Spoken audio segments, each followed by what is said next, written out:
Skôr začneme, neskôr skončíme.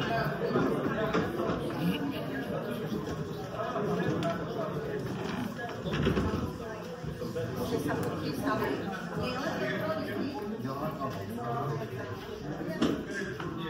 Jožko mi robíš.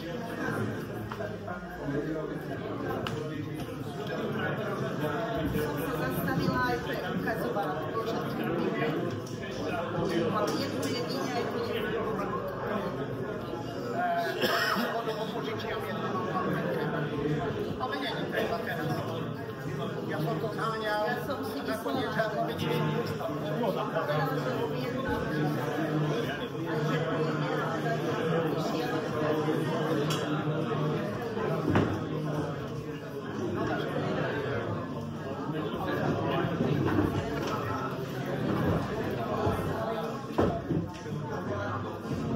Už ti to ide.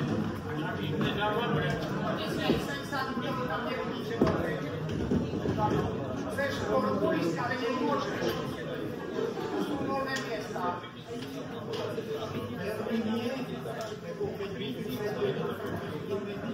A jedno je.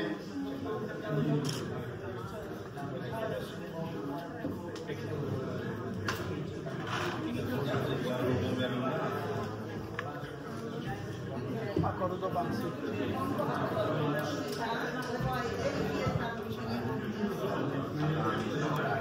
No a začneme už.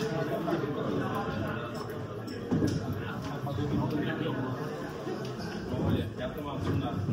Potom sa nasledá.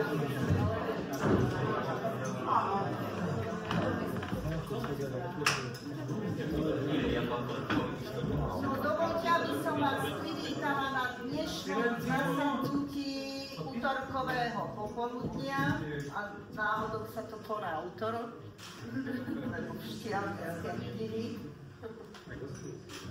Som rada, že ste prišli, určite aj náš prednášajúci je rád.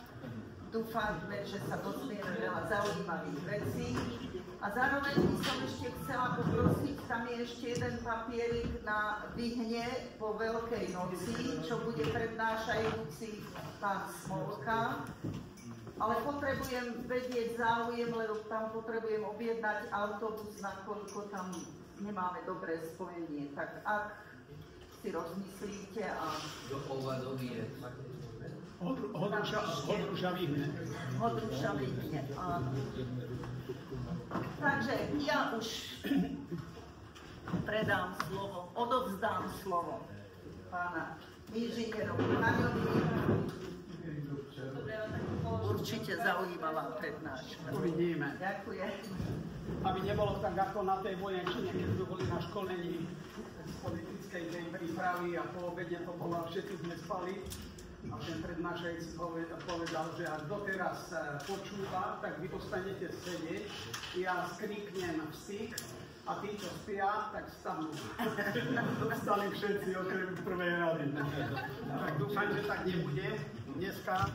Takže dovolte, aby som vás privítala ja na dnešnom x-tom útorkovom odpoludní nášho Baníckeho spolku. Toto podujatie, túto akciu začal organizovať náš Nestor, dlhoročný člen, zakladajúci nášho spolku a vynikajúci banský odborník Lacko Sombaty. A som rád, že teda pokračujeme v tejto tradícii aj do dnes. Väčšina z vás ma pozná, kto nie, no tak už 7-10 ročí žijem v Odruskej doline, kde vlastne mám trvalý pobyt od svojho narodenia. Aj tie prvé 4 dni života som strávil tuto. Už som povýše v pôrodnici, ale potom vlastne celý život prežívam v Odruší Hámroch. Vlastne od detstva som bol spojený s Banským závodom, lebo v Úpravni robil otec a ja ako chlapec s kamarátmi sme tam rajzovali, po dvore sme hľadali zlaťáky a v Úpravni teda som poznal dôverne problematiku ako decko a napáchnutý tým Xantátom, či ak sa to volalo, Ivan Xantátom. Sme teda, mamina hneď moja videla, kde som bol, keď som prišiel domov.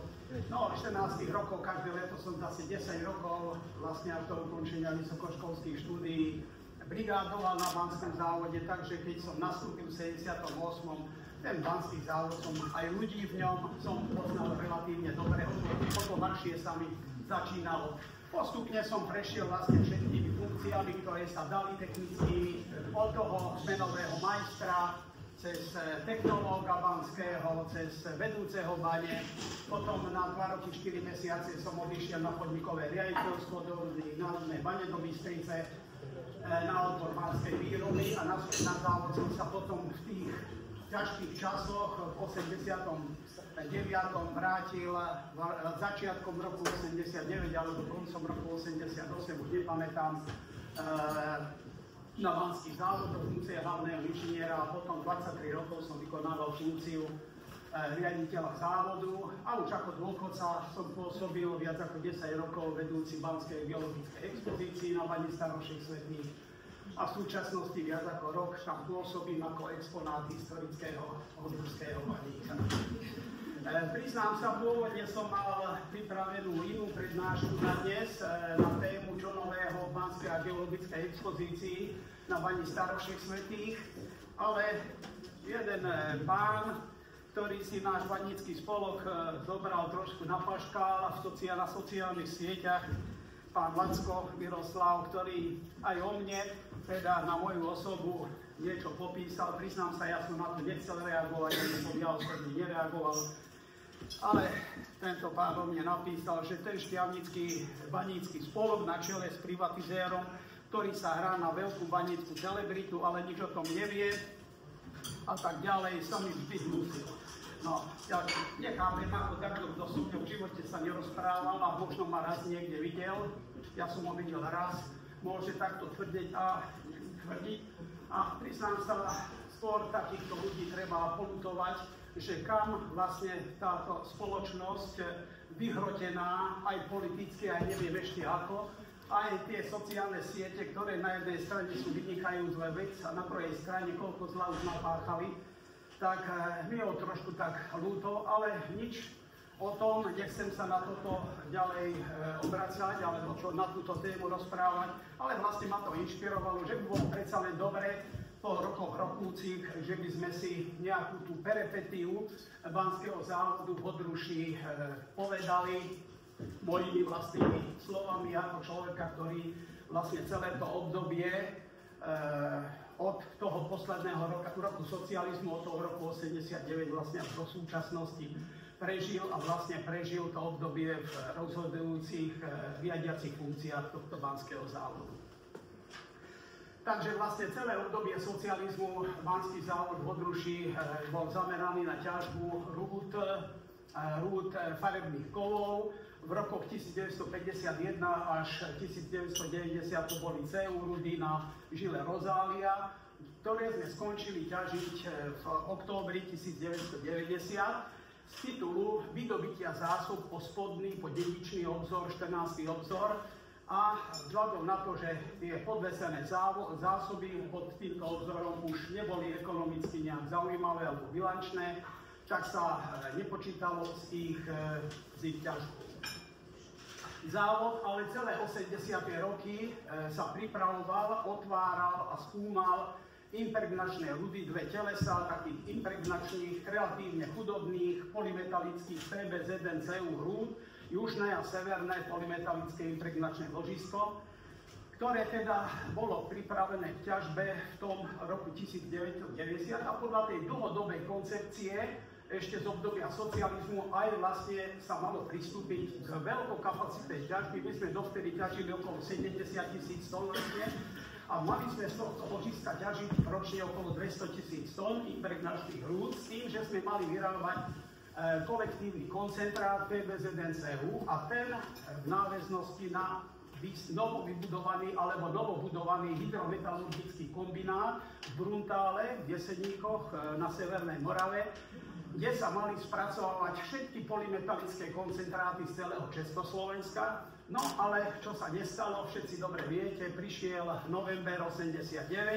revolúcia, zmena spoločenského zriadenia a vlastne úplne iný pohľad vlastne v tom novom zriadení vznikol aj na to baníctvo A celá táto koncepcia ťažby a spracovania chudobných polymetalických rúd v Československu bola utlmená.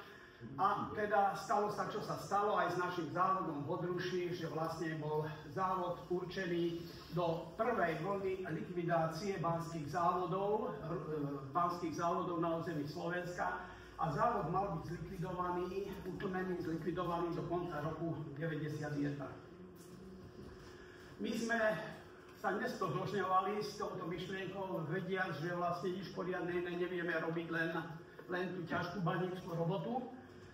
Tak sme hľadali, čo sa dá, ako sa dá. Vedeli sme, že s tou výškou, ako sme ju familiárne volali, tie chudobné rudy, veľa zázrakov nenarobíme. A hľadali sa náhradné výrobné programy. Tak v prvom rade to bol v spolupráci aj s geologickým prieskumom projektový zámer na vyhľadávací geologický prieskum na AUAG Rúd banky. Tento náš projektový zámer na ministerstve nebol prijatý, čiže sme museli ďalej špekulovať. Druhá alternatíva bola otvárka a ťažba známeho magnetitového, teda ložiska železa Vyhne Klokoč, ktorú túto rudu vo Vyhniach sme chceli ťažiť nie na účely hutnícke, ale ako priemyselný minerál, teda do práčovní uhlia, do akumulačných pecí, ako tie stehly, ktoré mali tvoriť tú výplň. A potom mala sa v tom čase budovať atomová elektráreň v Heceronce, tak dúfali sme, že teda ten magnetit by sa mohol využiť do ťažkých betónov, ktoré teda nepripúšťajú to radioaktívne žiarenie, aj za tým účelom. No ale stalo sa, čo sa stalo. Už nepamätám presne, kedy to bolo, ale raz, keď som takto sedel nad plánom likvidácie, lebo my sme museli spraviť ten projekt zabezpečenia likvidácie závodu, minimálne teda tých polymetalických rúd, tak prišiel do kancelárie, ktorý už som sedel na stoličke riaditeľa závodu, lebo inžinier Fajvík práve v tom čase odišiel do invalidného dôchodku. Prišiel inžinier Žavora a informoval ma o tom, že jedným vrtom, ktorý sa volal BLI-6, dobre Janko hovorím, BLI-6, bola objavená taká nová mineralizácia polymetalická so zvýšeným obsahom drahých kovov, najmä toho zlata. No tak samozrejme z toho bol veľký smiech, lebo sa smiali ľudia, že to nejakému vrtárovi, lebo tie obsahy boli ozaj zaujímavé tam, že nejakému vrtárovi tam padli zuby a potom z toho spravili analýzy a nejak takto. Ale my vlastne vidiac nejakú to stebielko, ktorého sme sa mohli alebo chceli chytiť, sme teda sa dohodli aj s týmto inžinierom Gauerom, že by sme urobili taký doplnok vyhľadávacieho geologického prieskumu banského k tomu projektu Odruša okolie, alebo ako sa to volalo, s ktorým tým vrtom BLI-6 bola táto mineralizácia nachárala, že teda by sme sa z bane išli pozrieť tam do tých miest a čuduj sa svete, teda aj v rámci toho doplnku vyhľadávacieho projektu sme sa dostali tou baňou tam a veru, že sme našli tú mineralizáciu. Hneď sme aj zobrali niekoľko desiatok kilogramov tej rudy a utekal som ja osobne do Příbrami, vtedy tam bolo zariadenie, kde nám vedeli v rudných doloch Příbram urobiť teda nejakú tú analýzu tohto všetkého. No a teda ukázalo sa, že je to fajná ruda, ktorá sa dá spracovávať, len keby jej bolo. Čiže my sme v jednej chvíli robili zabezpečenie a likvidáciu polymetalickej časti bane, otvár ložiska Vyhne Klokoč.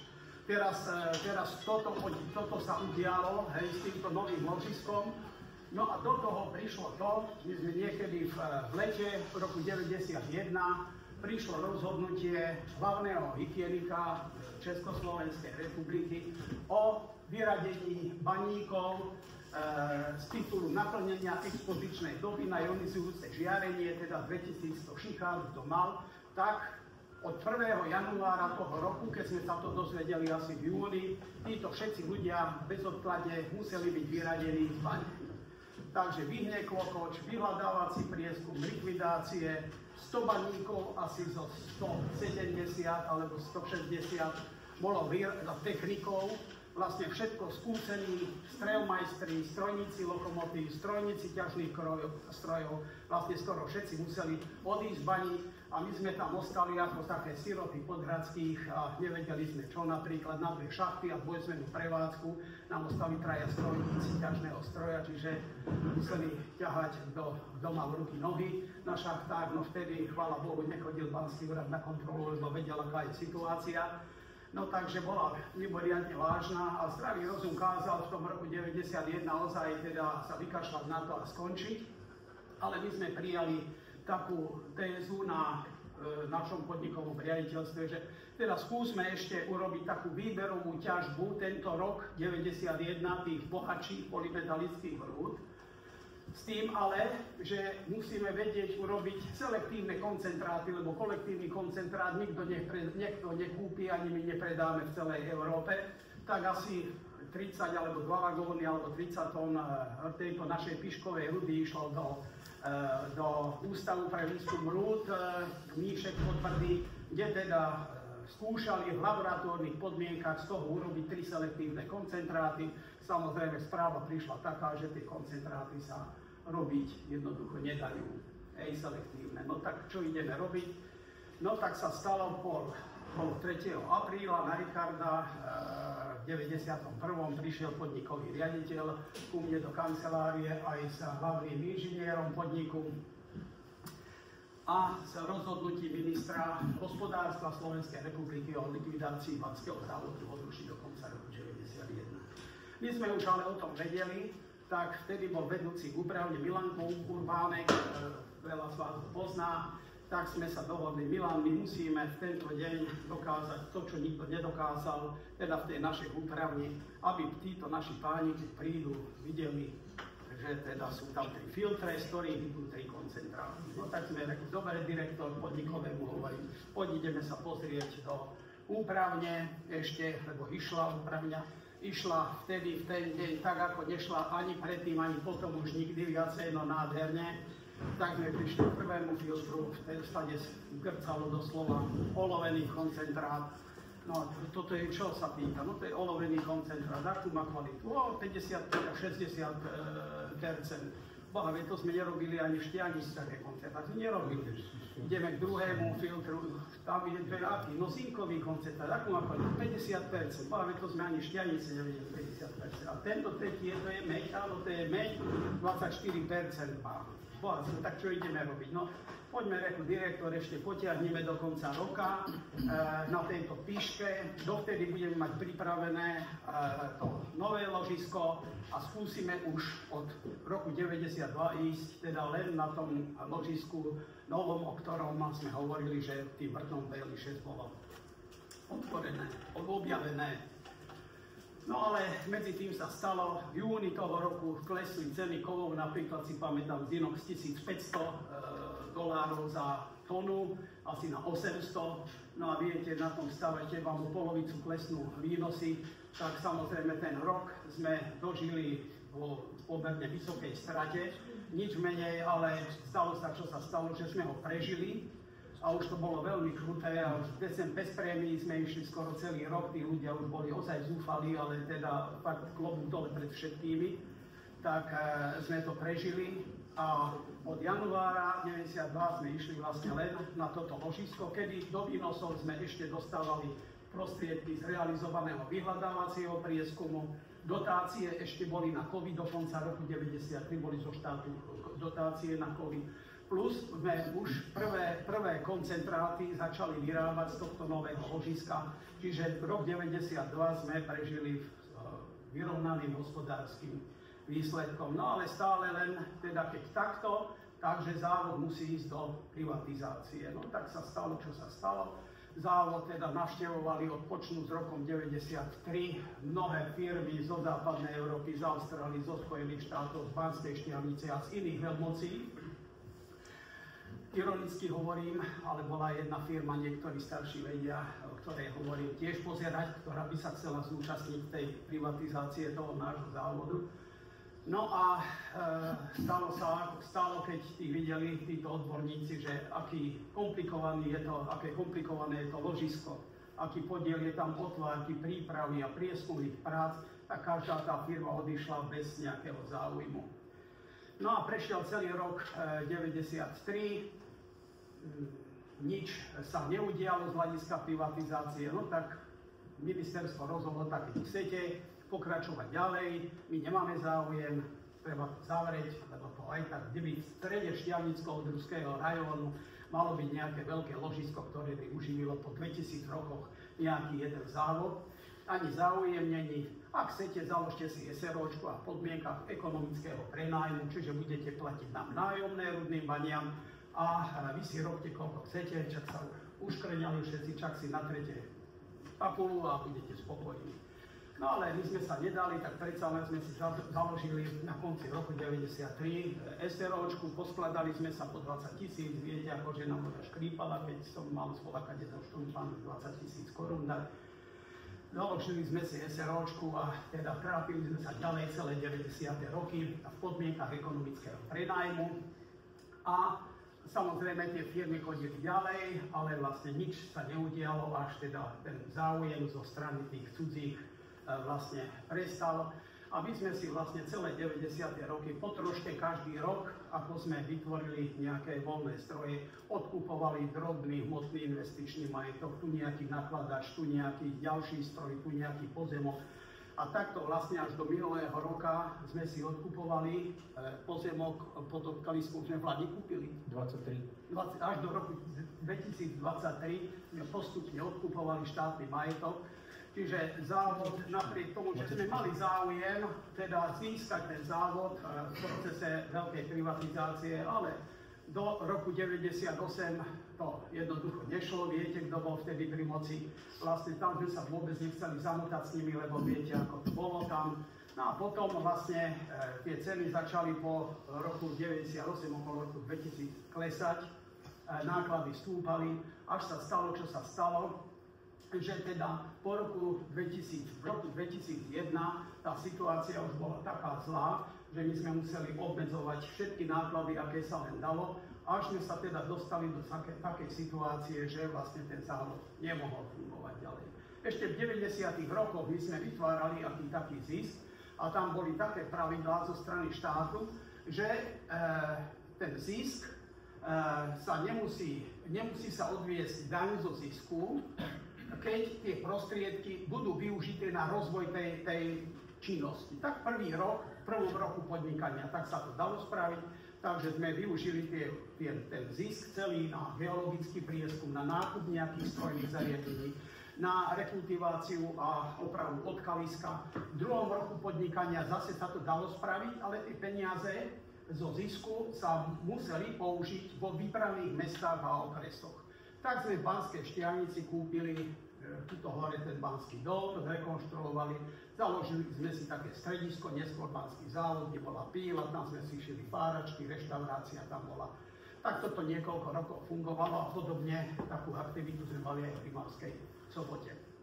No ale všetko to záležalo od toho, ako sa nám bude dariť na tom hlavnom Banskom závode. Spolu už koncom 90. rokov závod, teda firma Slovenská Banská zamestnávala okolo 350 zamestnancov.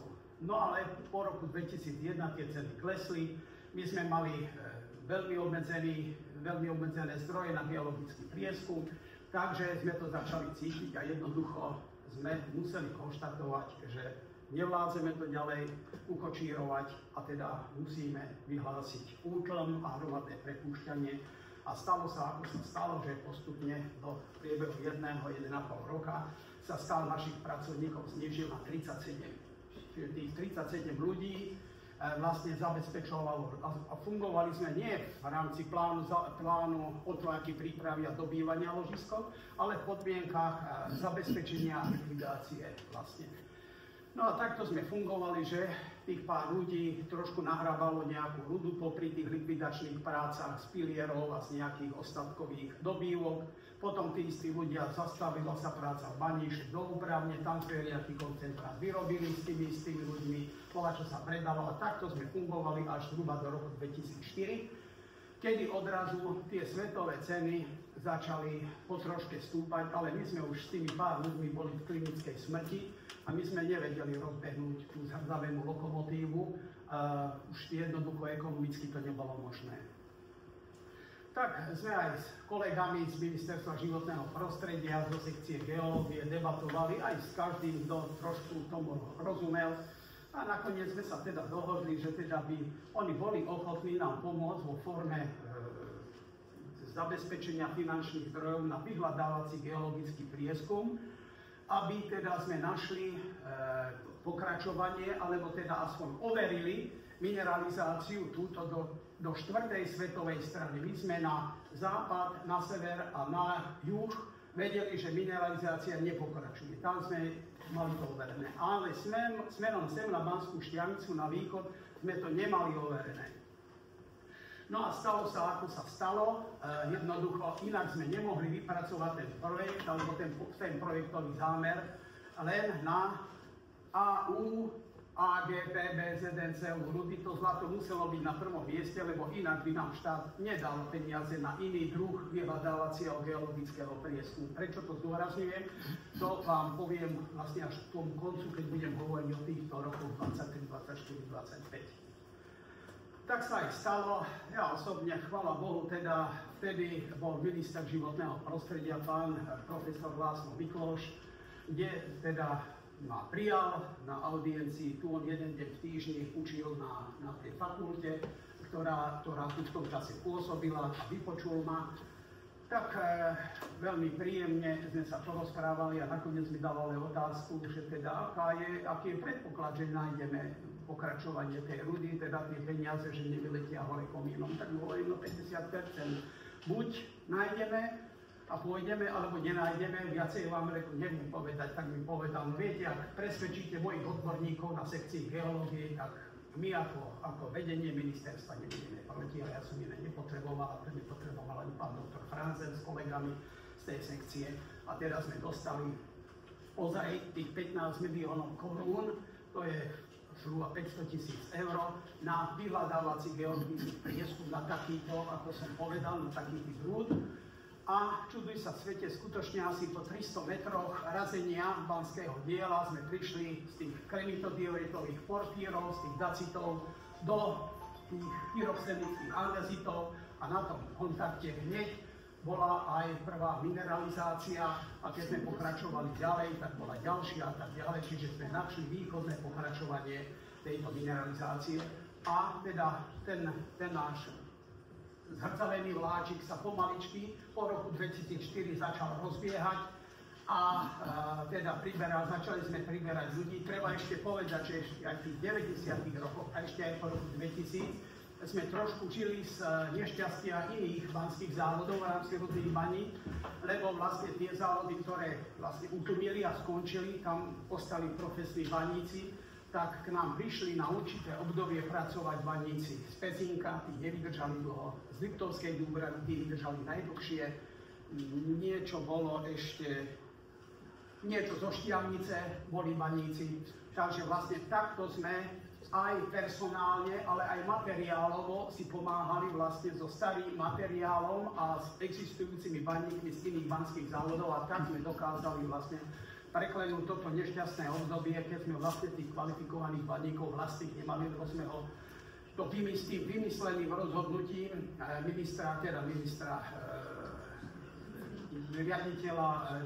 riaditeľa hygieny alebo hlavného hygienika Československej republiky či Slovenskej hygieny. Proste to bol jednoducho zámer likvidácie baníctva ako triedného nepriateľa. Ja to tak nazývam možno hlúpo, ale ja to tak považujem, lebo nás po 89 sa radili k ľudovým milíciám a geštébe baníkov ako by výdobytok socializmu, čo samozrejme nie je pravda. No tak sa stalo, ako sa stalo. V tom 2004 roku, teda ako sme minuli tých 15 miliónov korún, tak do jedného roka sme štátu vrátili tieto peniaze vo forme odvodov, daní, poplatkov, tohto všetkého. Čiže skončilo to, táto kôžička, dá sa povedať, happy-endovo. A my sme teda pokračovali ďalej. Medzi tým teda tie ceny postupne zase začali stúpať a veľmi zaujímavé ceny kovov boli už okolo roku 2009, 2010, 2011, kedy tieto vysoké ceny sme využili, alebo začali využívať na totálnu rekonštrukciu banského závodu v Podruší. To nie len budovu riaditeľstva novú, že sme si postavili, ale komplet rekonštrukcia haly úpravne, výstavba nového chemického laboratória, komplet výmena celej technológie v úpravni, výmena lokomotív, výmena 800 až 1000 kusov banských vozov, jeden vozík stál 2000 eur. Tak si to zrátajte. Ventilácia, trafostanice nové, kompresory nové, nová administratívna budova na Rozhálke, nová prístavba ďalšie budovy na Rozhálke. Čiže ozaj sme vlastne pred niekoľkými rokmi dobudovali vlastne na novo banský závod a vlastne takýmto spôsobom fungujeme dodnes. Tým som chcel to povedať, čo tu bolo poznamenané, že som veľký privatizér. My sme vlastne sa nezúčastnili ako jediný banský závod, ktorý dneska funguje na území Slovenska, veľkej privatizácie.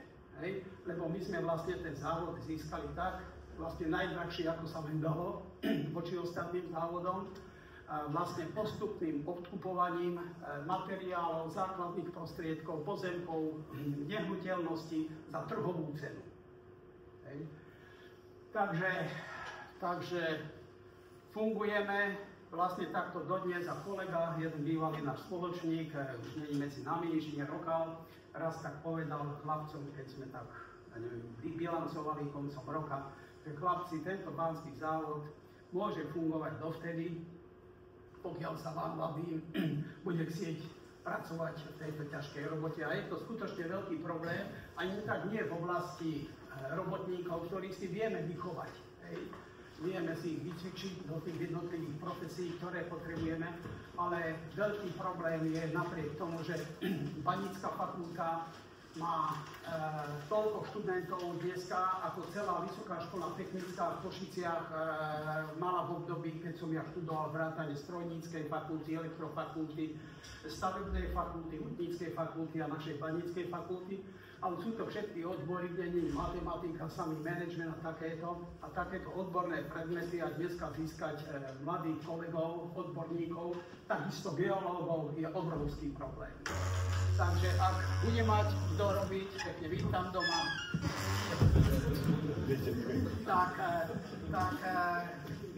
no ale vie o tom aj pán dekan, ale budeme vidieť. No, robíme, keď som teraz ešte pár slov na záver, potom si môžeme aj v rámci diskusie začať povedať. Toto už viac menej to poznáte, čo je väčšina z vás, to je odkalisko. Ale už vlastne toto odkalisko postupne naplňa svoju kapacitu ako takú. A my dneska vlastne pomaly končíme s jeho napúšťaním. Dneska už tam dávame len jednu frakciu. My triedime na odkalisku ten nezužitkovaný produkt flotačnej úpravne, ja to nevolám odpad, lebo to stále je nerastná surovina.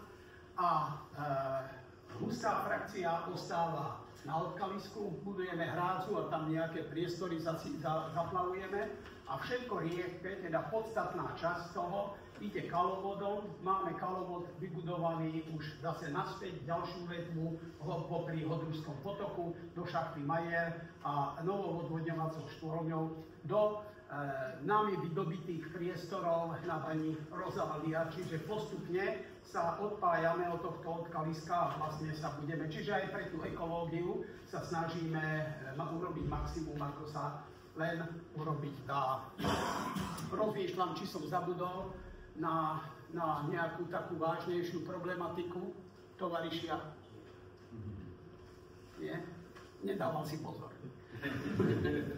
Dobre, takže zhruba nejak takto. No a keďže sú tu, no, to je taká najkrajšia vzorka, akú máme, tam z toho blišťavého kovu, keďže sú tu takéto zábory, my vlastne okamžite, ako som spomínal, tá firma naša začala robiť v 94.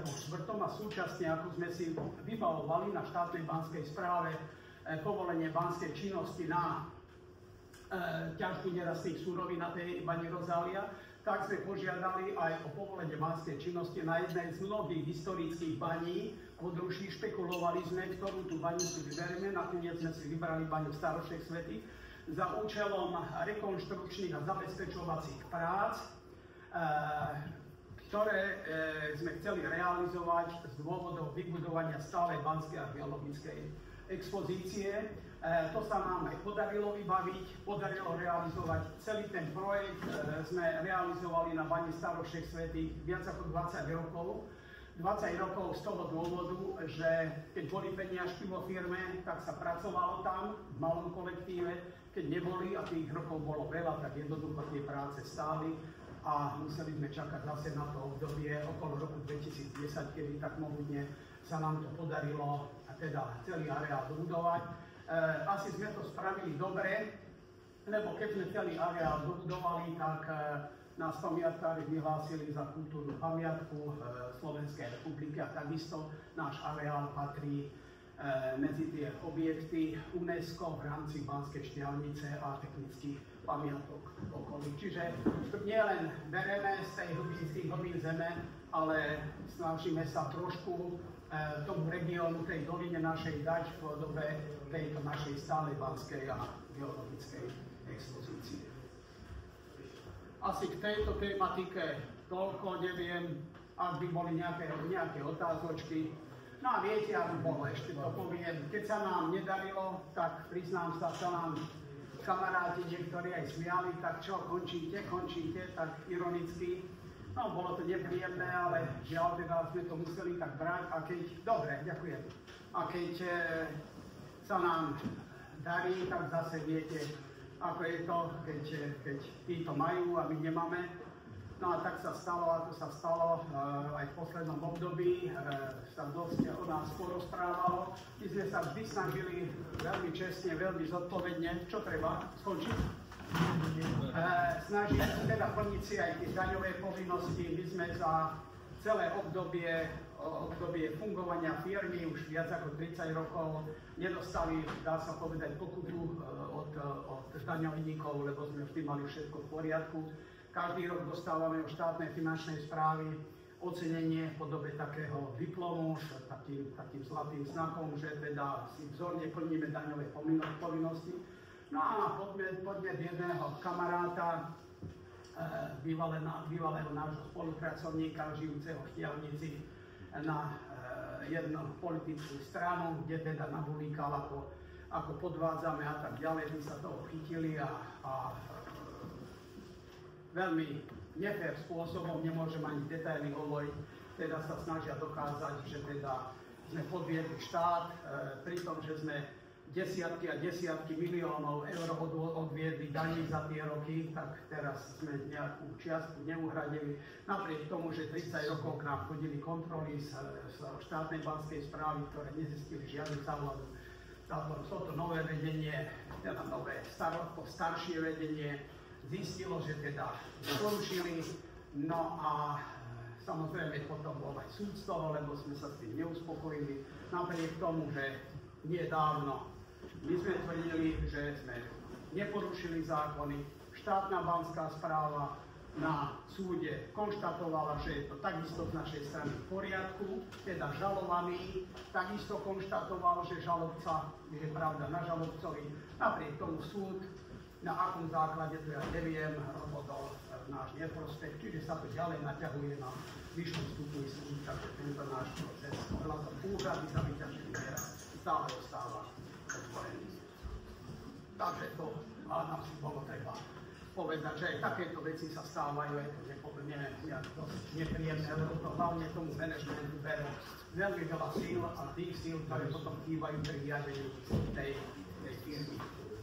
Takže toto, a ešte ak môžem, len malú reakciu na tohto nášho pána, nemôžem povedať kolegu, lebo dnešné kolegovia, on je historik,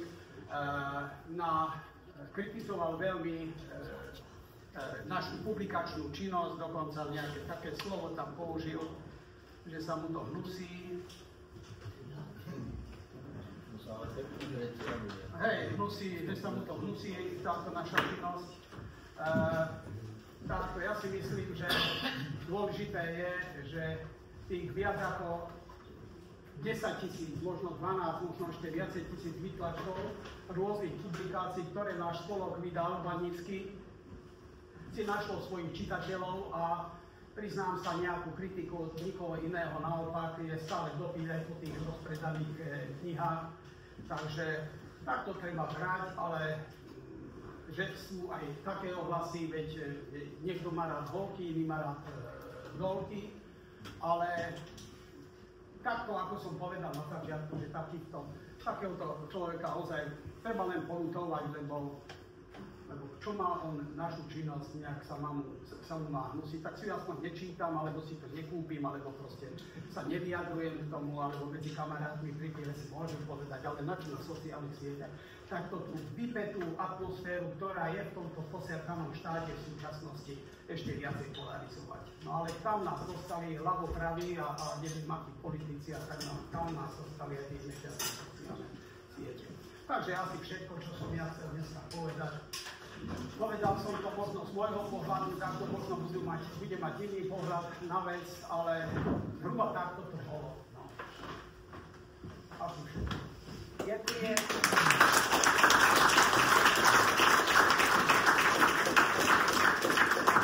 Otázky, doplňujúca, má niekto niečo, čo chce povedať?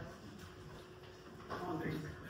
Richard, prečo som si robil takúto prednášku aj vo Žuši, kde si aj nejaké tabulky a nejaké čísla. Nechcel som tieto údaje, som sa chcel na túto tému zaberať. Ale ten obsah, alebo to, čo si vtedy uviedol, je asi...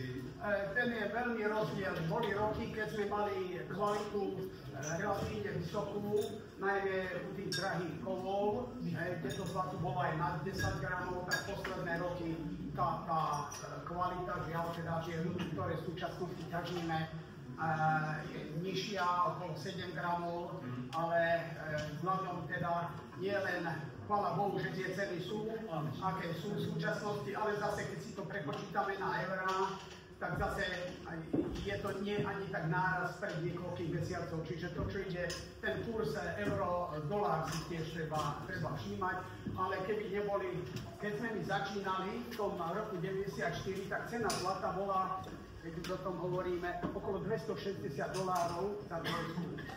Dneska je $3000. Ale vtedy baníci zarábali 3000, 4000 korún. Dneska zarábajú skoro toľko v eurách a cena zlata išla 10-násobne hore, no ale keď si to prepočítame, tak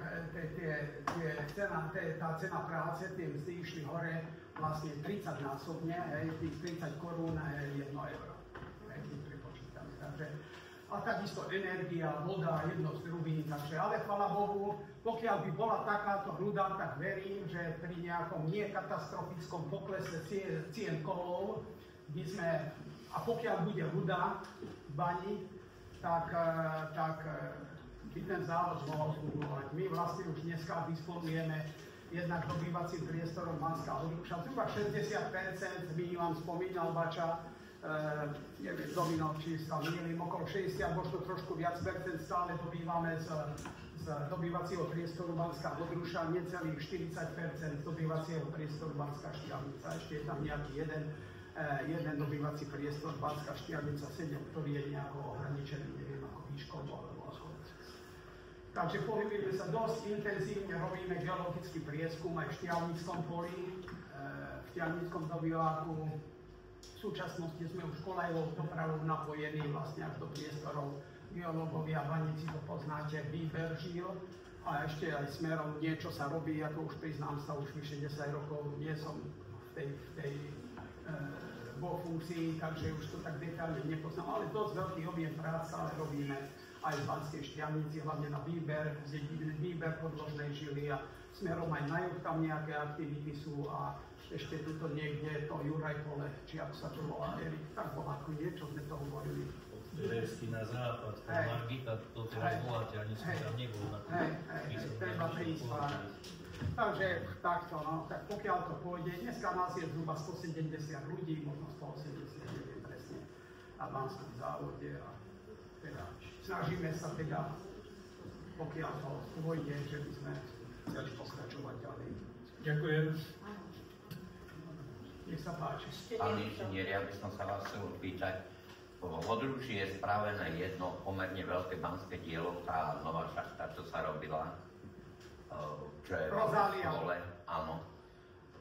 Tak v budúcnosti plánujete niečo s tým, alebo je to veľké dielo? Tá nová Rozália šachta, tá je hlboká 500 metrov, aby ste, kto to nevie, má hĺbku asi 500 metrov. Je, neviem ani koľko, podúroveň dedičného obzoru, je minimálne 100 metrov, ešte vyhlbená nižšie, možno ešte viacej, ale ten spodok je už zatopený. K tomu je autotunel asi 700 metrov dlhý, obrovské, teda tie ochozy a strojovňa a všetko. Už bol zakúpený jeden obrovský, nový, moderný ťažný stroj, ktorý ešte, ako bol tam dovezený, tak bol aj odvezený do kovošrotu. Ani to bola anarchia v tých 90. rokoch, lebo keby ho nehali tam, tak určite za 10 rokov vo svete nájdu kupca, kto by ho kúpil. Nie, oni ho za pár šupov hodili do kovošrotu.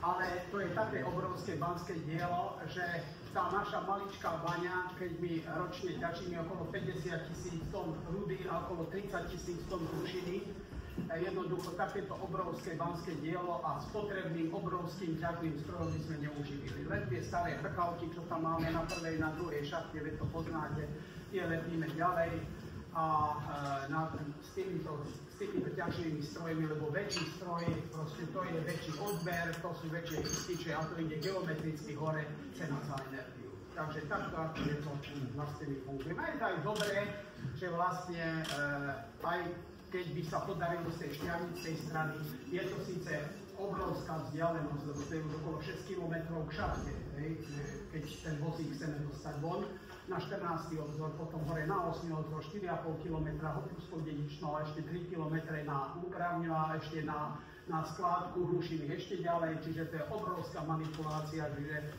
tá ruda musí mať nejakú hodnotu, aby sa to ozaj takýto celý cirkus okolo toho dopravy mohol absolvovať. Nie, nerátame s tým. Áno, Danko. Prichádzam hovoriť jednu otázku, sú tu viacerí z múzea muzejníci, tak ja sa spýtam k tomu, ako by si ty videl budúcnosť, povedzme aj expozície vašej, ktorú si teda vybudoval na pani Staroček Svety, aké sú plány najbližšie a aj celkovo v tej doline, aj teda v tom zmysle myslím ako nielen rozvoj expozície, ale aj rozvoj turizmu v Odruši. Ako to tak vidíš ty? Veľmi ťažká otázka. A fakt je ten, že tá naša expozícia takto ako funguje s tými ponúkanými produktami, teda prehliadka podzemnej expozície, kratší, dlhší okruh a prehliadka povrchovej expozície a rysovanie zlata a ten naučný chodník. V týchto podmienkach, tak ako to funguje, si na seba nezarobí. To môže fungovať v súčasnosti skutočne len tak, že tú stratu, ktorú produkujeme, nejak s prižmúrením očí kryje banský závod.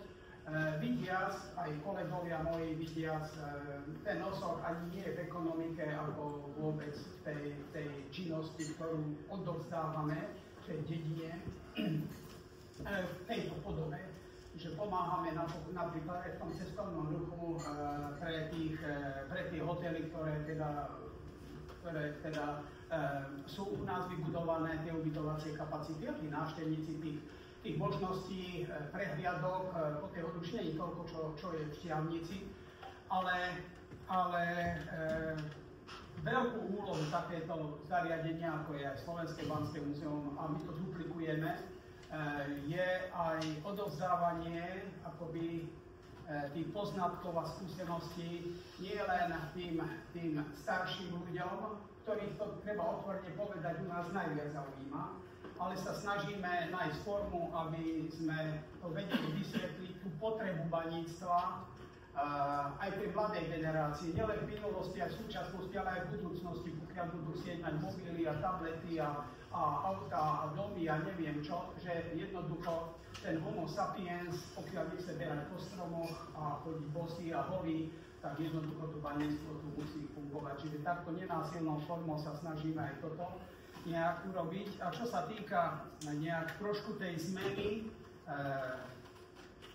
teda získania vyššieho počtu návštevníkov bez zníženia nákladov, bez zvýšenia nákladov, tak spekulujeme aj na takým dačím a práve teraz, trošku to niektorí poznáte, využiť tie objekty na úrovni dolného prekopu Šachtel-Lille a plus tá strojovňa, toto všetko tiež na taký tretí okruh, kde by sme snívame, ale zatiaľ len o tom ešte nič viacej, ale proste zámer je taký, urobiť taký tretí okruh a zapojiť tam ten vláčik a ten vláčik.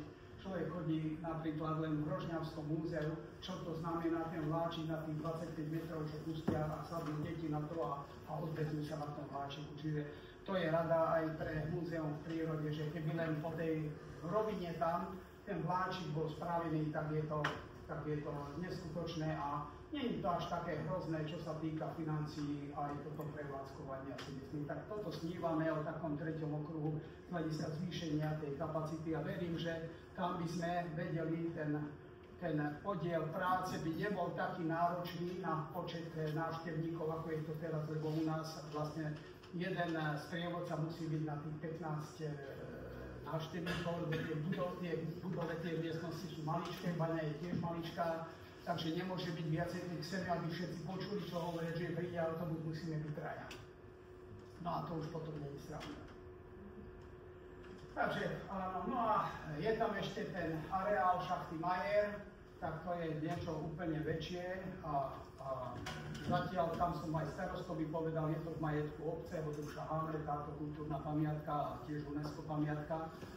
No a tam sa tiež dospravilo z hľadiska nejak takých príprav a vlastne preinvestovalo sa tam z rôznych strojov asi 50 000 eur, aj keď tu nie je vidno, ale vlastne dneska už je vlastne pripravená projektová dokumentácia na stavebné povolenie. No len teraz treba nájsť peniaze, však je na realizáciu takýchto projektov, takých väčších projektov v objeme 100 000 a možno niekoľko miliónov eur, ktoré tá dedina za týmto účelom, ale treba aj hľadať také, aby sa to dokázalo uživiť. To neznamená, že aha, na Majerke urobíme polyfunkčný objekt, no ale polyfunkčný objekt na Majerke sa neuživí.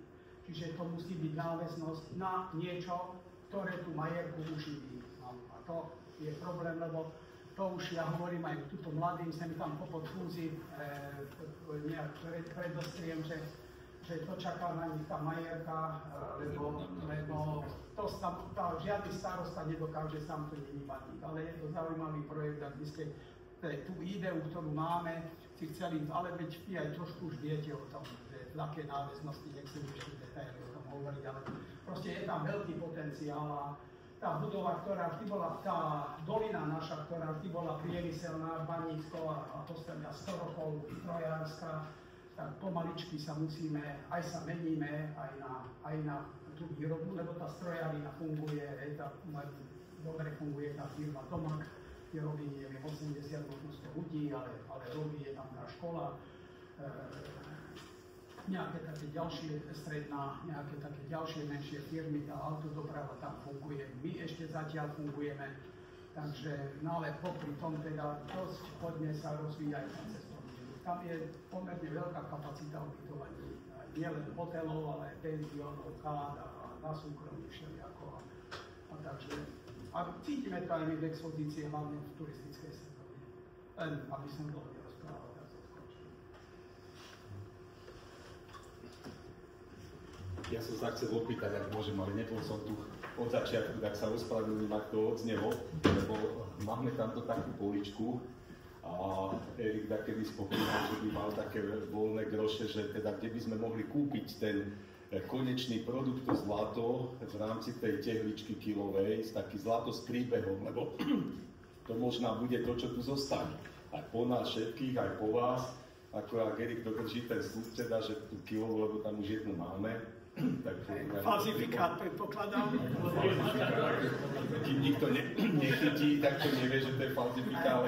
Tam sú, odpoviem, nebolo to povedané, odpoviem, je to veľký problém z dvoch dôvodov. Že my vyrábame len ten flotačný koncentrát, v ktorom je 300, 400, niekedy 250, niekedy 500, podľa toho, aká je kvalitná ruda, gramov na 1 tonu. Čiže to je taký škaredý, čierny, trošku lesklý piesok. Ten by sa vám nepáčil. To je jedna vec. A druhá vec, tá naša produkcia koncentrátov v tej hute je rádovo 1, 2, možno 3% produkcie tej huty, kde to vozíme, a oni to zmiešajú dokopy. Čiže čisté zlato, čisté striebro, čistú med, čisté olovo, čistý zinok z našej úpravne nevieme získať. Hej. Ale keby ste chceli tehličku zlata, tak v tom Hlbokene, alebo sú firmy, ja neviem, Zlatokov, Trenčín, ja neviem, Agnotri, Nové Zámky a takéto, ale to není naše hodružské, to nevieme získať. Jedine v Labáku raz za uhorský rok pár možno gramov, čo sa robia analýzy, tak vždy ostane také malinké, taký pliešok alebo zrniečko z toho koncentrátu, čo analyzujeme. No tak ja mám v expozícii tiež možno gram, možno 2 gramy a raz za uhorský rok pár gramov, tak to sa dá, ale to... Tak aj to by sme boli vďační a toto vystavíme na poličke, napíšeme k tomu príbeh, že je to naozaj naše... No ale není to kilo, ani nebude nikdy kilo. Kilo nebude tak jednoduše, to nie tak. Kľudne mi prednáš, a týždeň zo Zahrabina príde poborizovať. No.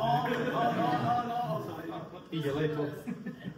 No a ešte nám prezraz, kde je tá huta, kde sa toto všetko deje? V Hlbokene. Povolala sa Union Minier Hlboken, ale teraz sa volá Minkor, ako sa volá? Umikor. Že je to v Belgicku. Nepovedal som? Nie. Belgicku. Pri Antwerpa, v Hlbokene pri Antwerpa. Kto ešte ich dodáva koncentráty okrem hodruží? Vieš čo, oni koncentrátov dokonca veľmi málo spracovávajú z niekade, ale ja neviem, zo Švédska, to už nám nepovedia, ale oni robili, neviem, kedy to bolo, koncom 90. rokov sme 2 roky tam nedodávali, do Nemecka sme dodávali koncentrát, ale to boli sviniari, tí Nemci, to je veľmi seriózny partner. Robili obrovskú rekonštrukciu tej huty a oni sú zameraní hlavne na druhotné suroviny teraz. S obsahom drahých, vzácnych a pamätných a neviem akých kovov. Takže hlavne teda najväčší podiel, určite viac ako 90% sú tieto druhotné suroviny a niekoľko, ja už tam nechodím vyše 10 rokov podpisovať zmluvy, takže neviem, ale to je rádovo pár percent, nie len náš, ale aj nejaké, zo Švédska sa mi zdá, že brali nejaké koncentráty volakedy a dneska ako to funguje, znám sa neviem. No Erik, či máš za závodnú otázku na mňa? Neviem teraz, či môžem zdržovať spoločnosť. Zdržovať môže, že tam by som vedel odpovedať. Ja potom chcem viacej, ako je treba, ale v prvom rade za nás, za Štiavničanov, a čo sme teda robili Národný banier v Štiavnici, a ako ešte bola čo trošku máme v pamäti ten proces celý, tak by som chcel vysloviť uznania Odrušanom, technikom a tým, ktorí riadia závodov, teda už tých 30, koľko, 2, 3, 4, 5, neviem, 90. Ale 9, ja o 4. Lebo 32. ja všade hovorím, že je vybudovaný závod z vlastnej krvi, potu a usilovnosti práce a v dnešnej dobe, keď vzhľadom na vás si dovolím to povedať, tak to je ako na vybitia zubov v priamom kontakte s tým človekom.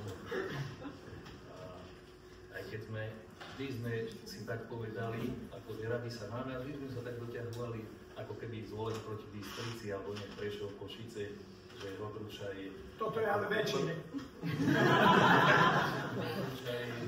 Odruša je predmestia, že ako ulicou v Štiavnici a podobne, aj závody sme si tak povedali, ale vždy v dobrom, nikdy sme si... Nebili sme sa ani nič zlé sme si nepovedali, my medzi sebou, rovnobanci. A vysvetlenie niektorých pojmov. Ono, čo si spomínal, vyhľadávací prieskum, etapy vyhľadávacieho prieskumu, poprosím, ak zle poviem, to Smolka, Janko Smolka. Ako si pamätám, tak sami vidí v 91. alebo 2. roku ešte bývalý SGU dával na celé Slovensko 150 miliónov korún na vyhľadávací prieskum. A z toho bolo okolo 50 na Spíš Gener, 50 po iných ložiskách a 50 miliónov bolo na ŠRR, teda Štiavnicko-Odručský rudný rajon. A v tom bolo, ja už neviem teraz tie čísla presne, 14 alebo 18 miliónov na dokončenie nožky, tiež takisto možno na vyhľadávanie tých Alžbeta, aké je to zrudnenie na pomente metasomatických olovohľadač, vtedy keď sa vedelo, že už olovo stálo $600 za tonu, úplne lacno a okrem olova tam nič nebolo. Potom neviem ešte, aké úlohy boli, ešte boli nejaké pre Hodrušu, myslím, že na ten prieskum na základe čoho sa zistilo, to nebolo, neviem teraz, či 500, 700, či 6, či 7 miliónov korún. Tá posledná etapa, čo išlo z toho veľkého balíka na vyhľadávací prieskum, tiež si nepamätám. Čiže štát oferoval vtedy za celý socializmus právo na vyhľadávací prieskum zo štátneho rozpočtu. A teraz to by sa začudoval, že teraz, keby mal štát na vyhľadávací prieskum a každá krajina rozumná dáva, Amerika vedie nespočetné vojny pre suroviny, druhé štáty, ja neviem, Čína už vstúpila všetko, čo sa len dalo v Afrike. Čiže, aby sme to nechápali tu, že z vyhľadávacieho prieskumu, že to vtedy výnimočne bola, kto daroval pre Slovenskú Bansku alebo pre závod Odruša Hamre. Čiže to bol taký normálny proces, že sa dávalo taký rozumný proces, by som povedal, na ten vyhľadávací prieskum. Takže tomu vyhľadávaciemu mi prišlo na rozum a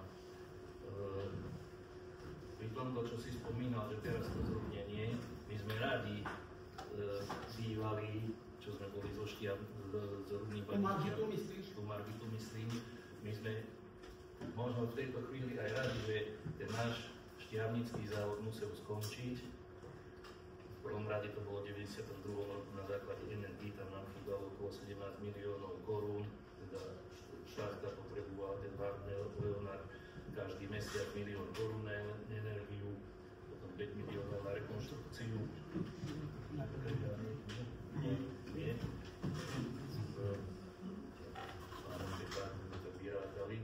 A sme úprimne radi, že možno, že ten štiavnický závod skončil a že vy už ťažíte ako za nás, za Štiavničanov, veľmi úspešne, teda mestom, vám v tom fandíme, že to takto ide. A pri tomto by som si dovolil ešte spomenúť inžinier Rádko Gazdík. V 90. na konci 90. roku, keď to môj program a tak ďalej, ale v 91. hlavne, sme chodili brigádovať, Ondrej Michal, ty si pamätáš, na Michal Preko, presne tam na Margitu. No ale bola, ako sme to neúspešne brigádovali, tam bola aj sme robili, Prekop sme váhali. A Rádko Gazdík mal takú intuíciu, on hovoril tie bodové vzorky a tak ďalej, že tuto by mohlo byť takové zrodnenie, ako sme aj predpokladali, že možno smerom na Banskú Belu a tak ďalej. A to sme úplne rádi, že to je tá časť Margita asi, nie to je na severozápad. A sme úprimne radi, že sme technici boli takí, že sme to nezvládli, to sme raz do týždňa chodili brigádovať. Niečo odrušania. Ja ti hneď poviem, treba si ale uvedomiť, že to pracovisko, nechcem zdržiavať zbytočne, je jedno, neviem koľko máme dneska v Bani pracovísk, možno 10 alebo koľko, jedno z 10 pracovísk, ale to chcem povedať, že ono je to aj lepšie takto, že z tej Hodruše tými malými šachtami sa tu dá, lebo tá nová šachta s tým predimenzovaným ťažným strojom, ktorý bol na novej šachte, tam bol z niekade dovezený taký stroj, ktorý zbytočne možno neviem koľko percent alebo násobne bol väčší ako stačilo na tú šachtu. Jednoducho to nemohlo uživiť ten objem ťažby, ktorý dneska my dávame okolo 50 000 tón a nevie si predstaviť, aby takýchto rúd ktorí dneska, aké je to komplikované na tých pracoviskách, aby sa ťažilo 100 000 tón, to jednoducho nejde. Nemôže tá baňa, neverím, že tá baňa môže produkovať väčší objem, ako dáva v súčasnosti, lebo toľko pracovísk by sme ani pracovísk, ani personálu si neviem predstaviť, aby sme mali mať dneska, keď je takýto pohľad. Ja preto hovorím, že sme úplne radi, že možno, že sme skončili tak, ako závod s tým 800 kW každým strojom. A chcel by som aj za nás, za Štiavnických, teda za Ivanec, vám len popriať, aby vám to takto fungovalo, taká malá pekná banička, ako náš 9. odzor na špitale Eržile. A ešte, ak Peter si spomínal, pán major domu, že bola tá tehlička, to sme museli mať veľa robile, že sme na také vyšli. Ale aj tak otázka by bola, vy ste bola, kedy sami vidí v 90. rokoch ponúkli aj Národnej banke. Či je to áno, lebo boli také reči, hej, ja vám poviem aj tak, no tak v tých 90. rokoch, no tak som dostal anoním, že ma zabijú a aj celú moju rodinu, keď budeme to naše bohatstvo vyvážať do zahraničia. No tak som išiel na kriminálku do Žiaru a riešila to kriminálka, samozrejme nič nevyriešila, ale chvála Bohu, žijem, tak asi to bol len taký planý poklad. Ale nič menej, tí Belgičania nám vždy povedali, ak vy chcete, sú dve alternatívy. Buď si to dáte u nás prepracovať a my vám to vrátime, alebo teda nám to predáte. My sme vždy boli tejto mienky, lebo my to dokážeme zhodnotiť tie kovy zhruba 90% zo svetovej ceny tým, že vlastne tých 10% tvoria tie hutnícke, rafinačné, dopravné a neviem ešte aké analýzy. Čiže pomerne slušné zhodnotenie na to, že nemáme skoro žiadne starosti s tým, že si trošku aj pozor musíme dávať na to, aj keď v úpravni jeden čas naškrabal niekto jeden big bag, 1 tónu koncentrátu a núkal ho kade tade po firmách, ale to sa nedá na Slovensku spracovať. No, tak jedna z tých oslovených firiem nás informovala, tak 1 tónu koncentrátu vám ľudia ponúkajú na predaj a nevedia čo s tým. Takže chvála Bohu, že je ako je, že s tým nemáme takéto starosti. No a ja osobne teda predsa len vtedy bola viceguvernérka Národnej banky, pani inžinierka Kohutíková sa myslím volala. Teraz Kohútke nejakú som videl minulé v televízii. Tak dvakrát sme núkali, či Národná banka nemá záujem o odkúpenie tohoto slovenského zlata, aj keď, ako som povedal, on nie je slovenské, lebo to je pomiešané so všediaľ, ale na základe analýz vedia, koľko nám majú zaplatiť. Takže povedala, viete čo, pán Kaňa, ale vy robíte, to bolo ešte koruny boli vtedy, vy pre štát robíte to najlepšie, čo môžete. Vy nám prinesiete devízy a my po prepočítaní toho bankového, neviem akého rozdielu, nákup, predaj a čo, vám dáme tie naše slovenské koruny a pre nás je toto najlepšie, čo vy môžete pre túto republiku spraviť. Čiže my rozhodne nemáme zdroje na to, aby sme kupovali nejaké zlato do tých hmotných rezerv. Takže dvakrát bola Národná banka oslovená a neprejavila záujem určite. No možno by zobrala zadarmo, ale my musíme doľačovať. Dobre, ja by som to ešte posledný, to zolibáči. Ahoj. Ja by som sa ťa chcel spýtať, Richard, ale dá sa byť, že už ešte, ja som teda prišiel robiť na rozhľadku, keď bola ešte aj horná rozhľadka. Áno.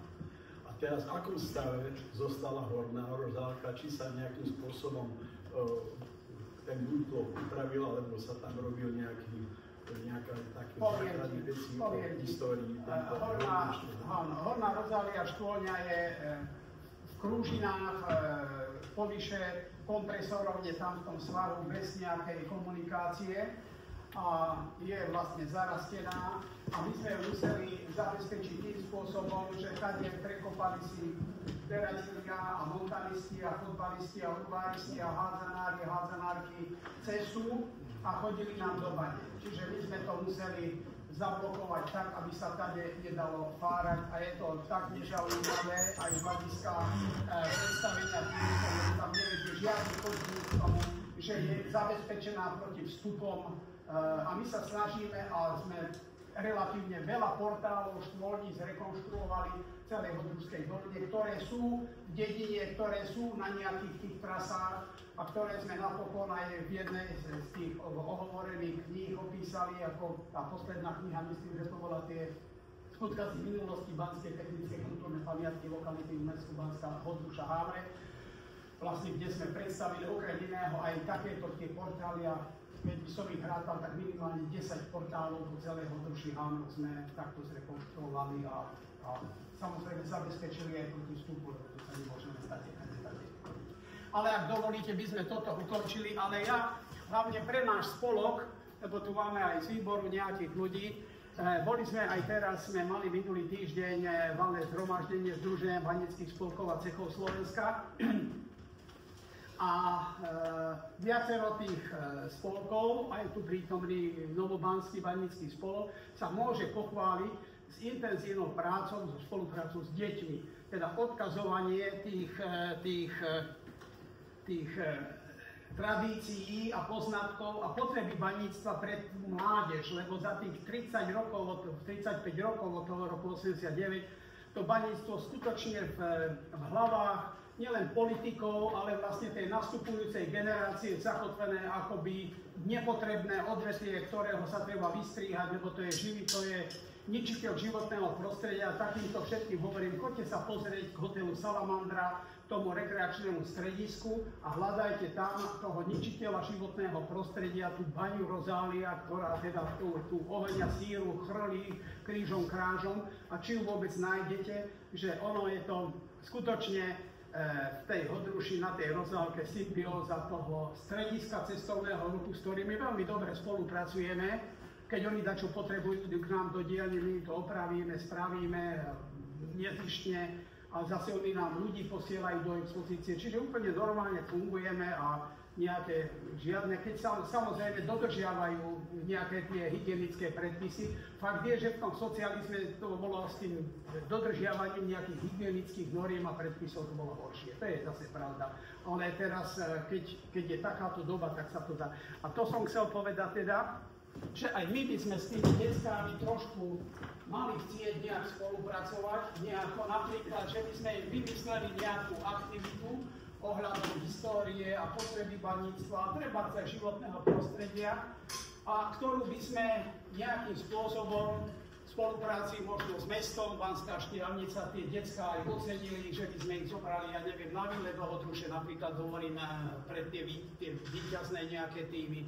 A nejakou tou formou, že by tie decká dostali úlohu niečo o tej histórii, o tom baníctve, o tom životnom prostredí, o tom, ako si tu žijeme v tom kotli baníckom, a či je to dobré alebo zlé. A ja ako inšpiráciu by som vám chcel pustiť jeden krátky, čo to je? Aha, už to ide. Toto je a prečo nejde zvuk? No, nie je to dobré, lebo nejde mi zvuk tu, neviem prečo. No, bez zvuku to nejde. A prečo by tu nejde zvuk, neviem. Nie je film. Nie je film. Ale v tomto prípade nie. No. No je na dvoch miestach sme.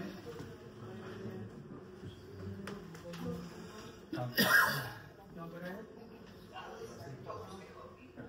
Ale musíte byť ticho, lebo viete, to je len z počítača zvuk.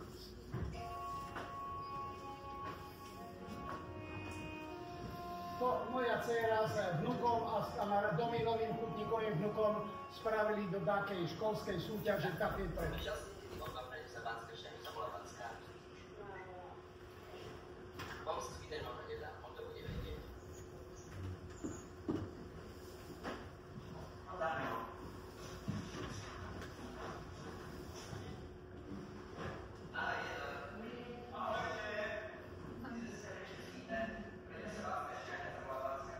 Takže ma chrbát bolí.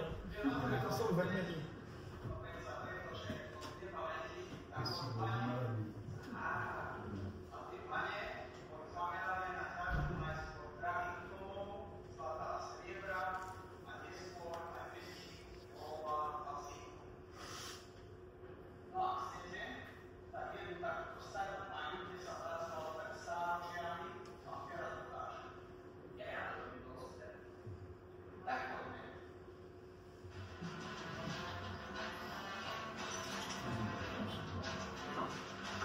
dokonca boli s týmto materiálom na nejakom pole v Ostrave, na výlet za to.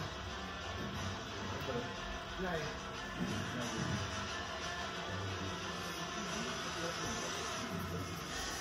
To je len telefónne filmovanie, pekné za úroveň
Pekné, keď hovno.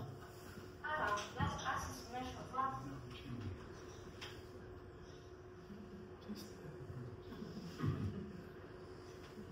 Ale nie, to nie je naozajstné zlato. To je mačasté zlato.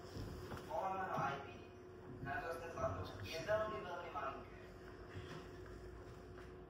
Dlhé stáročia pania používali na svetlo takéto značky. A v dnešnej dobe máme to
50 vozíkov, nosia tie vláčiky.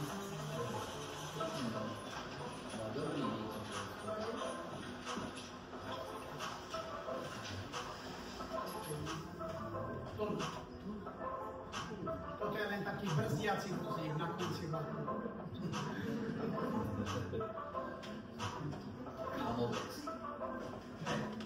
Štél po našom bola, kedy sa to volalo.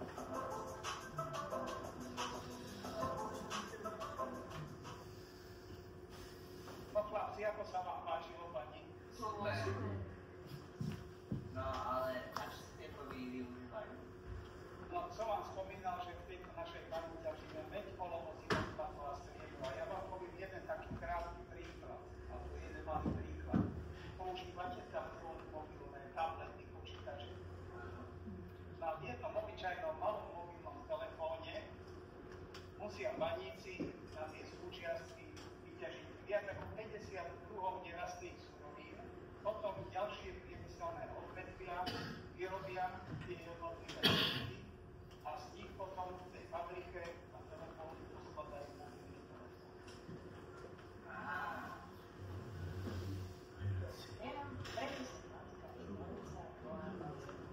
A ja mám bohatú packu históriu.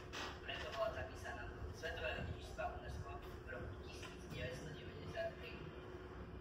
Dobre, a teraz to nás.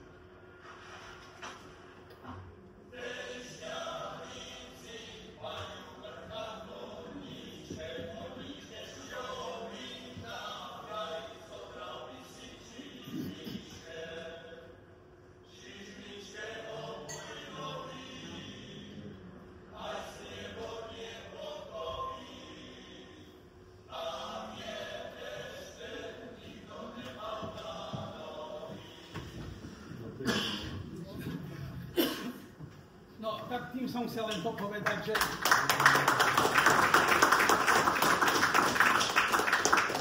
teda by bolo fajn, keby sme sa nejakými spojenými silami, či už teda náš spolok, alebo múzeum, alebo aj mesto, alebo archív, tu Peter je, nejakým spôsobom začali trošku naprávať to renomé baníctva v našej republike aj takouto formou, ako vzore tých baníckych spolkov alebo tých miest volávania, Pezinok, ale aj Špania Dolina, kde sa ozaj veľmi intenzívne rôznou formou zaoberajú vlastne s výchovou detí a vysvetľovanie deťom tej problematiky baníctva a geológie a nejak vrátenia tej mládeži na tú cestu poznania jednak tej svojej hrdej histórie našej republiky, ako aj teda nevyhnutnosť ťažby nerastných surovín pre vôbec existenciu ľudstva ako takého.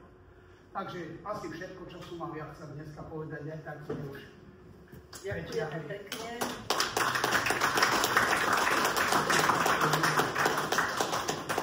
Prosím vás, dojedzte, prepáčte tie chlebníky, múzeníci, nebojte sa, nepošleme vám. Podobnite sa ešte medzi tým. Erikson Baty povie informácie pre